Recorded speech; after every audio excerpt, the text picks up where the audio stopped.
우리가 지난 시간 우리 17장 그 말씀을 통해서 이 요셉 지파가 불평하는 모습을 봤습니다. 그러나 우리가 이 요셉 지파의 그 불평이 땅이 적어서가 아니라 믿음이 적어서였던 것이고, 그리고 그들은 이 철병거 때문에 안 된다고 했는데 그 이유는 뭐냐면 자신의 능력으로 하려고 했으니까 안 되는 것이었죠. 그러나 여호수아는 오히려 철병거가 이 요셉 지파로 하여금 하나님의 능력을 경험할 수 있는 기회가 된다라고 하는 것을 강조하면서 얼마든지 할 수 있다. 너희들은 큰 민족이다. 하나님의 그런 능력을 주셨다라고 하면서 격려했던 그런 모습을 우리가 살펴보았습니다. 그래서 나에게 맞는, 내 능력에 맞는 그 일을 구하는 것, 물론 그것도 이제 나쁜 일은 아니지만, 그러나 우리가 성경적으로 우리가 도전받는 건 뭐냐 하면 하나님께서 나에게 맡겨주신 일에 합당한 능력을 구하자는 것이죠. 그러니까 나에게만, 내가 할 수 있는 일만 이게 아니라 하나님께서 원하시는 그 일을 할 수 있도록 합당한 능력을 달라. 우리가 그렇게 기도할 때에 하나님은 정말 우리에게 그런 능력을 주실 것이고, 또 나의 그 능력을 넘어서는 또 하나님의 귀한 일들을 감당하게 될 것이다. 또 그런 주제의 말씀을 우리가 나누었습니다. 자, 그리고 이제 18장으로 이어지게 되는데요. 자, 유다 지파가 땅을 분배받았고요. 그리고 에브라임, 므낫세, 이 요셉 지파가 땅을 분배받았기 때문에 이제 남은 지파는 7지파입니다. 자, 그 7지파가 땅을 분배받는 그 내용이 18장과 19장에 소개가 되어 있거든요. 그래서 18장 우리가 읽진 않았지만 11절 보시면 어느 지파가 나오죠? 베냐민 지파가 나옵니다. 그리고 19장 1절 보면 어디 지파가 나오죠? 19장 1절 시몬이 나오죠. 그 다음에 19장 10절은요? 네, 세 번째로 스불론. 그리고 19장 17절은 네 번째로 이사갈 지파가 나오고요. 그리고 19장 24절은요? 다섯 번째로 아셀 지파가 나오고요. 19장 32절은요? 여섯 번째로 납달리 지파. 그리고 마지막 19장 40절은요? 단 지파까지 해서 나머지 7지파가 이 18장과 19장을 통해서 이제 땅을 분배받는 그런 내용이 나온다라고 하는 거죠.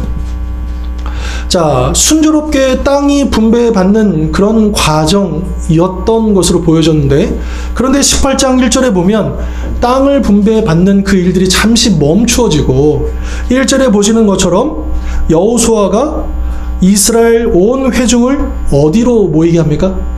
실로라고 하는 곳으로 이제 모이게 해서 거기에다가 무엇을 세웠습니까? 회막을 세우게 되는 것이죠.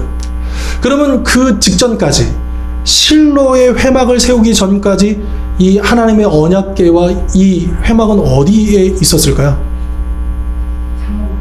혹시 아십니까? 어느 지역? 여러분, 전쟁을 할 때 여호수아가 항상 전쟁하고 돌아오는 곳이 있었습니다. 요단강을 건너자마자 할례를 받았던 곳, 길갈이라고 하는 곳이죠. 그래서 요단강을 건너자마자 여리고성을 들어가기 전에 길갈이라는 곳에서 할례를 받지 않습니까? 목숨을 걸고. 그리고 이 길갈은 계속해서 지금까지 이스라엘의 핵심 역할을 했습니다. 그래서 길갈이 센터가 되는 거, 본부가 되고, 그래서 남쪽을 또 북쪽을 어떤 전쟁을 마치면 항상 이 본부로 돌아오게 되는 거죠. 여기가 이제 핵심 역할을 했던 지역인데, 이 길갈은 이 가나안 땅 전체로 본다면 좀 남쪽에 있습니다. 그런데 이제 이 가나안 전체의 12지파를 서로 원활하게 지리적으로나 거리상으로나 원활하게 소통하면서 하나로 아울 수 있는 지역이 필요했던 거죠. 그래서 실로라고 하는 지역은 실제로 이 가나안의 가운데에 있습니다. 그래서 요 지점이 굉장히 저 북쪽에, 저 남쪽에, 또 서쪽에, 동쪽에 있는 모든 지파들이 하나로 모이기에 가장 합리적인 그런 지역이었다라고 하는 것이죠. 그리고 이렇게 실로의 회막을 세운 이후로부터 약 350년 동안, 즉 이제 사사 시대를 쭉 지나서, 여러분 그 사건을 아실 겁니다. 사사의 마지막 엘리 대제사장이 있죠. 그래서 그 두 아들들이 전쟁에 나가서 패배하면서 언약궤를 빼앗기지 않습니까? 그때까지 이 실로라는 지역은 거의 400년 가까이 이날 이후로 이스라엘의 가장 중요한 것. 그 이후에는 이제 예루살렘으로 넘어가게 되지만 아직까지는 예루살렘이 점령되기 전입니다. 예루살렘은 이 기브온 족속이 계속 버티고 있다가 다윗 왕이 점령을 하게 되는 거죠. 그러니까 그 전까지는 계속해서 실로라는 곳이 그런 역할을 하고 있었다라고 하는 것도 우리가 기억할 필요가 있는 거죠. 자, 그런데 여기서 우리가 주목할 건 뭐냐면, 그러면 왜 여호수아가 땅을 분배하는 일을 잠깐 멈추고 왜 실로에다가 쉽게 말하면 수도를 옮긴 거죠. 본부를 옮긴 겁니다. 왜 이 일을 했겠는가라고 하는 거죠.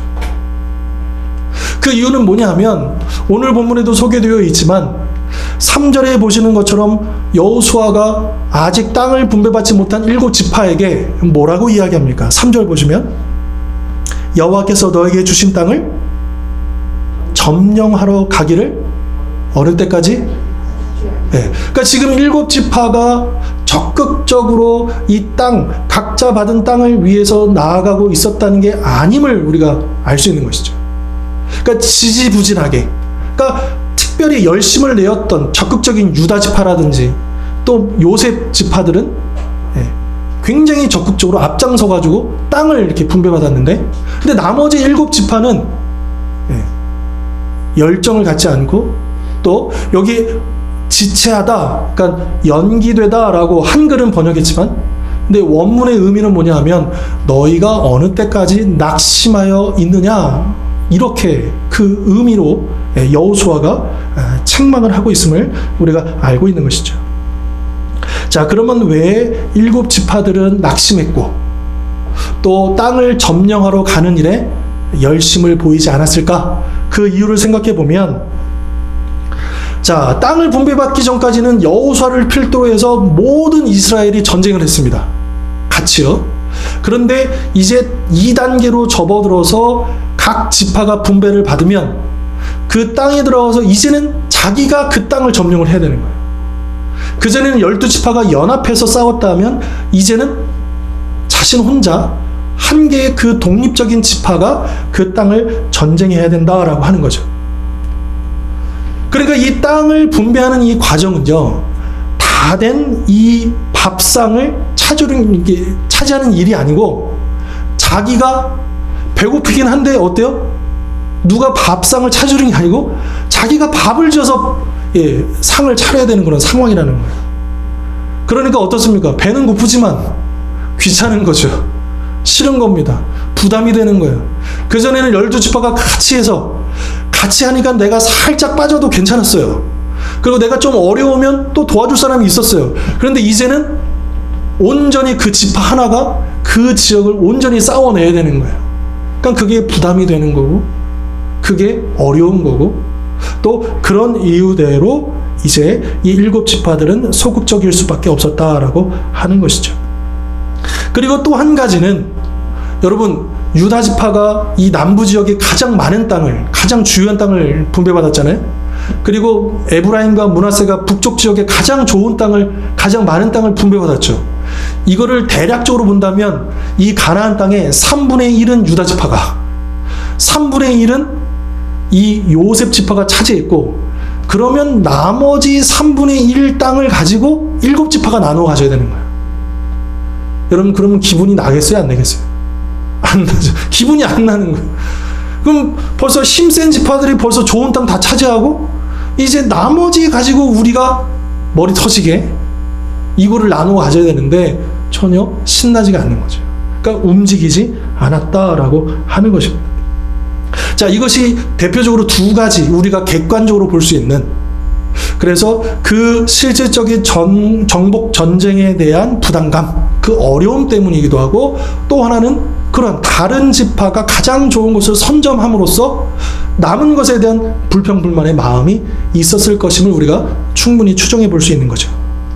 자, 그러나 그 이면으로 들어가 본다면 그 더 깊은 곳에는 근본적인 이유가 있었다라고 하는 겁니다. 7지파가 왜 그것을 부담스러워했고 왜 불평했는가를 한 번 더 생각해 본다면 그 깊은 곳에 7지파의 신앙이, 그러니까 하나님을 향한 그 믿음이 약해졌기 때문이다라고 우리가 볼 수 있는 것이죠. 여러분, 거듭 우리가 기억해야 될 것은 이 가나안 땅을 정복하는 것은 땅 따먹기가 아닙니다. 그냥 내 땅을 차지하는 그런 일이 아닙니다.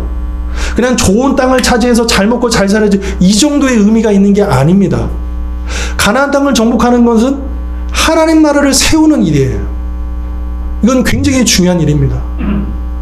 그러니까 우리 가족들, 우리 지파, 우리 민족이 이제 잘 먹고 잘 살 땅을 차지하는 그 일이 가나안 정복 전쟁이 아니고, 이 가나안 땅에 있는 모든 악한 족속들과 죄악들을 몰아내고 이 땅을 거룩한 하나님 나라로 세워가는 그 사명의 일이 이 가나안 땅을 점령하는 일이었다라고 하는 거죠.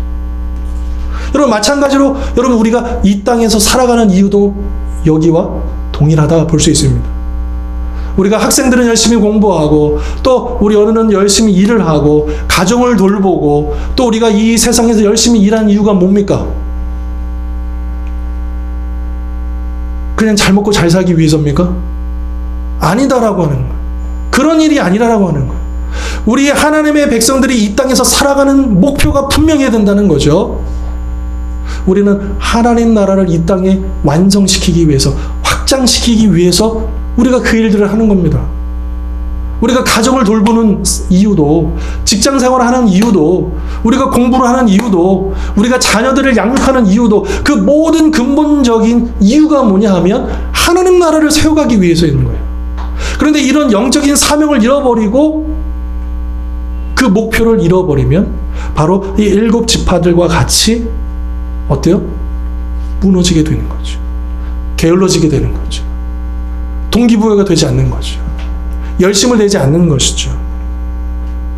더군다나 환경이 어려워지고 길이 보이지 않고 하는 일이 더디어지고 어려우면 어려울수록 어때요? 이 사명감이 없다면 주저앉을 수밖에 없다라고 하는 것입니다. 3절 다시 한번 보시면 분명히 이렇게 표현하고 있습니다. 여호와께서 너에게 주신 땅이에요. 이미 하나님이 이스라엘 백성들에게 주신 땅입니다.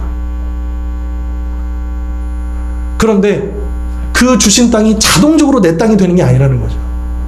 어때요? 점령해야 됩니다. 싸워서 우리가 쟁취해야 되는 것이죠. 물론 이 싸움은 알고 있죠. 혈과 육의 싸움이 아니라는 것을요. 보이지 않는 영들과의, 악한 영들과의 영적인 싸움인 것을 우리는 알고 있죠. 이것은 가치관의 싸움입니다. 똑같이 밥 먹고 똑같이 일하고 똑같이 사회생활 하는 것 같지만 전혀 다른 동기와 목적으로 살아가는 영적인 싸움이라는 거예요. 우리가 하나님의 백성들과 이 세상 사람들의 차이점이 어디 있느냐?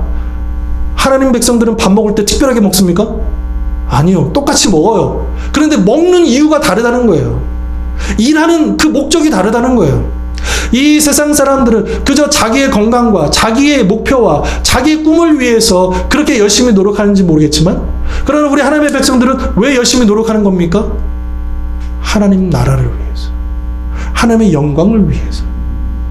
똑같아 보이는 일이지만 전혀 다른 목적을 가지고 우리가 살아가고 있음을 우리는 기억해야 한다라고 하는 거죠. 근데 만약에 이 사명을 잃어버리면요, 이 열정을 잃어버리면 우리의 삶은 참으로 무기력해진다. 이 비전이 없으면 아무리 좋은 음식을 먹고 아무리 좋은 옷을 입고 아무리 윤택한 삶을 살게 되더라도, 직장생활 그럭저럭 살게 되더라도 우리 삶은 무기력해질 수밖에 없다. 우리가 특별히 더 열심을 해야 될 이유가 없는 거죠. 물론 나름대로 개인적인 소망을 가지고 또 목표를 가지고 그렇게 열심히 살아가시는 분들도 많이 계십니다. 그러나 하나님 나라에 대한 이 영원한 소망이 없다면 여러분, 이 땅에서 우리 모든 노력과 수고는 다 헛될 뿐이라는 거죠. 여기서 아무리 많은 재산을 획득하고 또 명예를 얻고 그 모든 것들은 우리가 죽는 순간, 이 땅을 떠나는 순간 다 사라지는 것 아니겠습니까? 100년도 안 되는 그 시간, 그것 때문에 우리가 그것밖에 누릴 수 없는 그것만 가지고 살아가는 인생이라고 한다면 그것보다 더 헛된 인생이 어디 있겠습니까? 그럼에도 불구하고 그것 때문에 별별 일을 다 합니다. 잠을 줄이고 절약을 하고 땀을 흘리고 수고합니다. 이 세상 사람들도 사라질 것을 위해서, 헛된 것을 위해서 그렇게 열심을 내고 있다라고 하는 거죠. 하물며 우리는 이 땅을 포함해서, 그리고 더 넘어서 영원한 소망을 가지고, 우리가 영적인 목표를 가지고 우리가 살아갈 때에 우리 안에 열정과 또 우리 안에 그런 적극적인 우리의 모습들이 나올 수 있다라고 하는 것이죠. 요즘 우리의 모습을 좀 돌아볼 수 있었으면 좋겠습니다. 이 코로나19로 우리의 삶이 여러 가지로 바뀌지 않았습니까? 여러 가지로 위축이 되고 또 조심스럽고 어렵고 잘 안 풀리고 모든 것들이 막혀 있는 것 같고, 언제 이것이 끝날 것인가, 여러 가지 그런 녹록치 않은 우리의 현실과 이 삶 속에서 어쩌면 우리도 이 일곱 지파와 같이 낙심하고 있는지, 뭐 어차피 내가 할 수 없는 거 그냥 포기한 건 아니지만 그냥 그럭저럭 적당히 그냥 그렇게 흘러가고 있는 우리 인생은 아닌가, 우리 스스로를 돌아볼 필요가 있다라고 하는 거죠. 여러분, 이렇게 낙심해서 느슨해져 버린 이 일곱 지파를 위해서 여호수아가 한 일이 뭡니까? 1절 말씀. 여호수아가 무엇을 했습니까? 낙심해서 주저앉는 일곱 지파를 이렇게 세워서 한 일이 뭡니까? 실로로 이끌어서 회막을 세웠습니다. 회막은 어떤 곳이냐? 하나님을 만나는 곳이에요. 회막은 어떤 곳이냐? 하나님을 예배하는 곳이에요. 여호수아는 이스라엘 백성들로 하여금 이 가나안 땅, 현실적인 삶이죠. 치열한 싸움이죠. 이것을 하지 못하고 주저앉아 있는 그 백성들을 이끌기 위해서 그가 한 일이 뭐냐? 하나님 앞으로 이끈 거예요. 하나님께 드리는 그 예배를 회복하는 일들을 여호수아가 이끌었다라고 하는 것이죠. 이렇게 함으로써 여호수아는 이스라엘 백성들에게 그 어떤 것보다도 내 인생의 최우선순위는 바로 하나님과의 만남이다 하는 것을 가르쳐주고 있는 것입니다. 그렇기 때문에 우리들도 어떤 환경, 어떤 상황에 놓여 있든지, 여러분, 오늘 24시간 중에 제일 중요한 일이 뭡니까? 하나님을 만나는 것입니다. 하나님을 예배하는 것이죠. 만약에 이것이 회복되지 않는다면, 우리 예배가 회복되지 않는다면 우리 모든 일들은 그저 육체적인 일로 끝나버리는 거예요. 그 어떤 문제보다도 하나님과의 문제를 해결하지 않는다면 다른 문제도 해결될 수 없음을 우리는 깨달아야 합니다. 여러분, 이 실로에서 회막을 다시 세우고 예배를 회복하고 하나님 앞에 섰던 일곱 지파가 오늘 보면 후반부에 보면 어떻습니까? 그들이 각 지파에 3명씩, 일곱 지파니까 21명이죠. 21명이 똘똘 뭉쳐서 그 남은 땅을 돌아다니면서 7 지역을 나눠서 그려가지고 오게 된다라고 하는 거죠. 여러분, 이것은 예배와 믿음이 회복되었기 때문에 가능한 일입니다. 왜냐하면요, 이 정복되지 않은 땅, 이 땅은 굉장히 위험한 지역입니다. 주요 거점들은 이미 가나안 족속들이 도망치고 그 거점을 이스라엘이 차지했지만, 그러나 여전히 구석구석마다 남아있는 가나안 족속들이 계속해서 이스라엘을 위협하고 있었고, 또 이스라엘 백성들이 그곳을 들어가려고 했을 때 전쟁을 일으키려고 했었을 겁니다. 그러니까 이 7 지파의 3명씩의 대표자들이 그 땅을 직접 두루 다니면서 그림을 그리는 일은 결국 쉬운 일이 아니었다는 거예요. 믿음이 없이는 할 수 없었다는 거예요. 여러분, 우리들에게도 오늘 주어진 땅, 우리에게 주어진 그 삶의 영역 속에서 그 믿음의 그림을 우리가 그려가는데, 여러분, 이 일은 결코 쉬운 일이 아니에요. 고상한 일이 아니라는 거예요. 굉장히 현실적이고, 또 땀을 흘리지 아니하면, 정말 담대한 믿음으로 나가지 아니하면 감당할 수 없는 우리의 삶이다라고 하는 것이죠. 그런데 이 일들을 감당하기 위해서 무엇이 필요하냐? 하나님과의 만남이 회복됩니다. 내 영적인 문제가, 그러니까 하나님과 이 소통이 회복되지 아니하면, 내가 분명한 목적을 가지고 하나님 나라에 대한 소망을 가지고 나아가지 아니하면 하기 싫기도 하고 하기 어렵게 자꾸 주저하게 돼요. 포기하게 돼요. 부정적이 되기도 하고 낙심할 수밖에 없다라고 하는 것이죠. 오늘 18장 1절로 10절에서 제일 많이 반복돼서 무려 4-5번이나 계속해서 반복해서 강조하는 표현이 뭐냐? 그려가지고 땅을 그려라 계속해서 여호수아가 강조합니다. 땅을 그리라는 거예요. 구체적으로 그리라는 거예요. 직접 두루 다니면서 그 삶을 하나님 나라의 그 그림으로 바꾸라는 거예요. 이 일이 가능할 수 있었던 것은 그들이 실로에서 하나님과의 만남을 회복하고 그 예배를 회복했을 때에 가능했었다라고 하는 것이죠. 그러므로 우리들도 믿음으로 나아가 내가 정복해야 할 가정과 학교 그리고 일터라는 이 세상을 두루 다니며 완성될 그림을 그려가야 할 것입니다. 10절의 말씀처럼 믿음으로 그려온 땅을 하나님은 우리에게 허락하시고 그 땅을 누릴 수 있는 그려 가져온 그것을 그들에게 주셨습니다.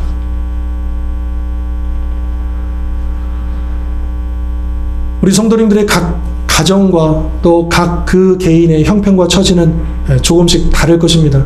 그러나 이 시기에 어렵지 않는 분들이 안 계시고 또 미래가 불확실해지고 또 현실의 짐이 무거워지는 것이 우리가 부인할 수 없는 오늘의 모습인 것이죠. 그 앞에서 내가 어떤 마음으로 어떤 중심으로 서 있는지를 다시 한번 점검해 봤으면 좋겠고, 그리고 이것이 어떤 분들은 계속 여전히 육적으로 힘을 내고 열심히 내시는 분들도 계실 거예요. 그러나 더 나아가서 과연 내가 영적으로 올바른 목표를 가지고 내가 가정을 이끌고 또 직장생활을 열심히 하는, 일을 열심히 하는 그 모든 것들의 목적이 어디 있는가를 다시 한번 점검해 볼 수 있었으면 좋겠고요. 그리고 우리가 모이는 것들이 어려워지다 보니까 사실은 신앙생활을 혼자 하는 건 쉽지 않잖아요. 같이 모여서 서로 힘을 주고 격려해 주고 으쌰으쌰 하면서 우리가 함께 나가는 것인데, 물론 감사합니다. 주일에 이 자리에 모일 수 있어서 감사하고, 또 우리 성도님들 어려움 중에도 이 자리에 모여주셔서 감사하고, 그러나 우리가 여기에만, 여러분 이 자리에 모일 때만 힘이 나는 것이 아니라 매일매일 매 순간마다 여러분 우리가 힘을 내어서 나가야 되지 않겠습니까? 여러분들 그 삶 속에서 하나님과의 만남을 회복하십시오. 여러분 다시 말씀 펼치시고, 여러분 다시 무릎 꿇으시고, 여러분 이 방법 외에는 없습니다. 여러분 우리가 먹을 것이 없어서 죽는 것이 아닙니다. 영적인 양식이 없어서 우리가 죽는 거예요. 우리가 육적인 어떤 목표가 없어서 우리가 헤매는 것이 아니라 우리에게 하나님 나라라고 하는 영적인 목표가 없기 때문에 헤매고 헷갈리고 주저앉을 수밖에 없다라고 하는 거죠. 그럼 이것을 어떻게 회복하겠는가? 하나님 앞에 나가는 수밖에 없습니다. 여러분 이때야말로 우리가 하나님 앞에 매달려서 기도할 수밖에 없는 시기입니다. 하나님 말씀을 통해서 그 지혜를 구하고 하나님께서 나에게 분명한 말씀, 그 음성을 들려달라고 우리가 부르짖어야 할 때가 바로 지금 이때라고 하는 것이죠. 이 말씀은 제가 감히 여러분들을 책망하기 위해서 드리는 말씀이 아니고 권면하는 말씀입니다. 그리고 오늘 본문이 우리에게 주시는 말씀입니다. 너희가 언제까지 낙심해서 주저앉아 있겠는가? 너희가 언제까지 지체하겠는가? 다시 새롭게 하라 말씀하십니다. 영적인 실로에 모여서 하나님과의 그 최우선순위를 회복하라 말씀하십니다.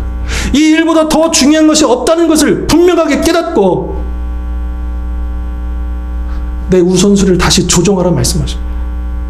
피곤함도 분주함도 또 이 현실의 장벽도 거기에 붙잡혀서 잠들어 있지 말고 또 거기에 무너지지 말고 열심을 내어서 야곱이 그 약복강가에서 그 고관절이 끊어질 때까지 붙들고 놓지 않았던 것처럼 나에게 복을 달라고 그렇게 간절히 기도해야 할 때가 바로 지금이라는 것을 우리가 다시 한 번 더 고백하고 그런 마음을 회복하고 하나님 앞에 다시 한 번 새롭게 서서 우리에게 주어진 이 삶의 이 땅을 믿음으로 그려가시는 우리 모든 성도님 될 수 있기를 주님의 이름으로 축원합니다. 아멘. 기도하겠습니다. 거룩하신 하나님 아버지, 우리의 몸과 마음을 새롭게 하여 주옵소서. 우리가 처해 있는 이 현실과 환경이 녹록지 않음을 하나님은 알고 계십니다. 그러나 하나님은 이 말씀을 통하여 우리의 우선순위를 다시 재조정하고 아버지 앞에 나와 부르짖으며 또 그 안에서 그 음성을 듣고 새 힘을 얻으라 말씀하십니다. 예배를 회복하라 말씀하십니다. 하나님과의 만남을 회복하라 말씀하십니다. 그 최우선순위를 새롭게 하라 말씀하십니다. 우리가 이 말씀 들었사오니 저희들 힘을 내고 또 분발하여서 저희들 아버지 앞에 나가게 하시고 우리 영적인 사명을 되찾을 수 있는 우리 모든 사랑하는 성도님 될 수 있도록 축복하여 주시옵소서. 감사드리고 거룩하신 예수 그리스도의 이름으로 기도하옵나이다. 아멘.